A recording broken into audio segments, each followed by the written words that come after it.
you bring up a good point here. And that is one of gaminess, because people talk about, they use that word.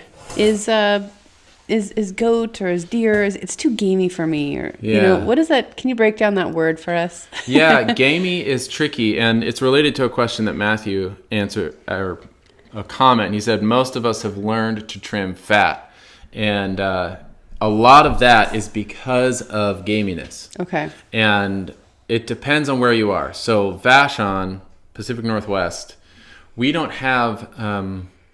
Our deer are living in evergreen forests and eating evergreen shrubs and stuff, and people's gardens and apples.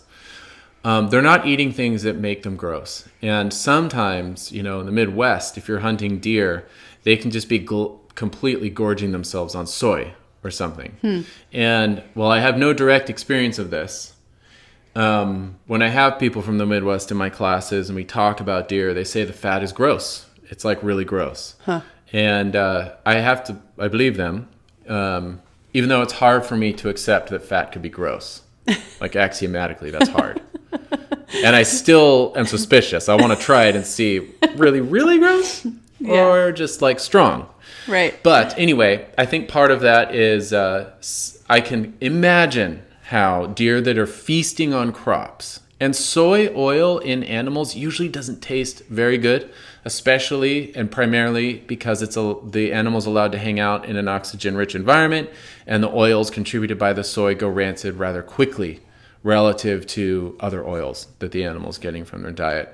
And that rancidity is not spoilage, it's just bitterness. And so that could make the fat unpleasant, and it can give it deer fat can also be kind of chalky. And not very good, particularly if you cook the meat and then you let it cool too much before you consume it. But again, like that's a culinary thing. I think that chalky, unpleasant texture is from eating the meat cold after it's been cooked. Mm-hmm. Let it rest after you cook it, but then eat it while it's still warm, and you won't have that unpleasant chalky bitterness. Uh-huh. Oh yeah, if someone says oh my gosh, in New York, your deer eat corn, acorns. That sounds amazing.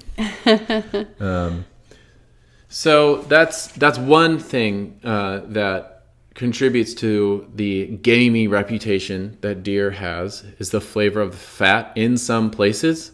Here, the fat is utterly mild, and it's cherished because it's rare. It's only on the big, mature bucks that are living a life of luxury. So the other thing with gaminess is that it can also be a pejorative way to say that it has flavor. Yeah. And that, like, people will say that mutton is gamey. It's like, meh, it's muttony. Actually, I don't know if you're right. Yeah, it's just sheepy. It's very flavorful. Uh-huh. It is what we would say the opposite of mild. Yeah. Right? It's punchy, taste of sheep. Mm-hmm. And that's not necessarily gamey. And that for that reason, I tend to avoid the term because it's not precise.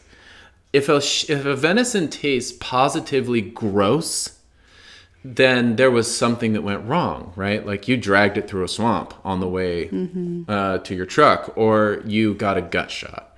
And the partially digested contents of the guts sat on the meat for a long time, and made it. And you weren't able to spray it down or something. Yeah, and that would, which you never really are in a hunting scenario. Sure. Okay. And even if you do, the gut contents are so acidic that they immediately, it's like a marinade, right? Osmosis happens immediately, and the pungent, tripey, super intense aromatic flavor of guts of partially digested green matter, fermented, is just drawn right into the meat. And it's like stained green instantly.